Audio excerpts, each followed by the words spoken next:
ভারত থেকে এক ভদ্রলোক আপনাকে নিয়ে কিছু কথা বলেছে যে আপনি তার পাশে বসে মদ্যপান করেছেন, যে টাইপের কিছু ছবি আমরা সামাজিক যোগাযোগ মাধ্যমে দেখেছি। এটাতে আসলে আপনার কি বলার থাকবে জনগণের উদ্দেশ্যে? আমার এই ছবিটা এআই করেছে। আপনার সব কথা মানলাম, একদম সব কথা, কিন্তু এই ছবি যদি কেউ প্রমাণ করতে পারে বা আপনি যদি প্রমাণ করতে পারেন যে এই ছবি এআই দিয়ে তৈরি, তা আমি গোপনে না, সবার সামনে এসে ধর্মত্যাগ করব। ঠিক আছে, কোনো গোপন করার কিচ্ছু নাই। আর আপনি কি করবেন সেটা কন, আপনি আপনার মতো করে কন, আমি আমার মতো করে বলছি।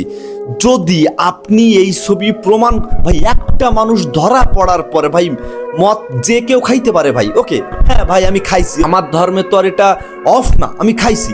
তা ধরা পড়ার পরে মানুষ কেমনে কয় যে না এটা এআই দিয়ে তৈরি, এআই দিয়ে তৈরি? বড় বড় নিউজে খবর হচ্ছে, বড় বড় জায়গায় চেক করা হচ্ছে যে ছবিটা আসলে এআই দিয়ে তৈরি কিনা।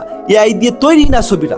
আমি চ্যালেঞ্জ করলাম আপনারা, এবার আপনি যদি মানে মনে করেন যে এটা সত্যি, তাহলে আপনি উত্তর দেন যে হ্যাঁ। আর আপনার কথা বলার ধরন দেখে, চাউনি দেখে, একজন কথা বলতেছে হয় ক্যামেরার দিকে তাকাবেন, নাইলে সাংবাদিকের দিকে। আপনি যখন অন্য দিক ফিরে কথা বলতেছেন, এইভাবে কথা বলতেছেন, তখন মানুষ বুঝতে পারতেছে যে আপনি মিথ্যা বলছেন।